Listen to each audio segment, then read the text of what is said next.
జీవిత సంస్కృతం కార్యక్రమానికి పునఃస్వాగతం. ముహూర్తమపి జీవేత నరశుక్లేన కర్మణ నా కల్పమపి కృష్ణేన లోకద్వయ విరోధినా. శుద్ధకర్మలతో మనుష్యుడు ఒక ముహూర్తం జీవించినా కూడా, మంచితనంతో ఒక్క మనిషి ముహూర్తం జీవించినా కూడా చాలు. ఏ పరమ విరుద్ధములైనటువంటి కర్మాలని నిర్వహిస్తూ ఒక కల్పకాలం జీవించినా కూడా ప్రయోజనం లేదు. అదే మనకి తెలుగులో చెప్తారు, కాకి కలకాలమున్న ఏ కార్యములను.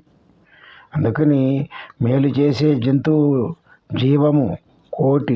జీవకోటి ఏదైనా సరే ముహూర్తకాలం మంచి చేస్తే పుణ్యము, కలకాలం జీవించి పాపిష్టి జీవితాన్ని గడపటం వల్ల ప్రయోజనం ఉండదు అని చెబుతున్నారు.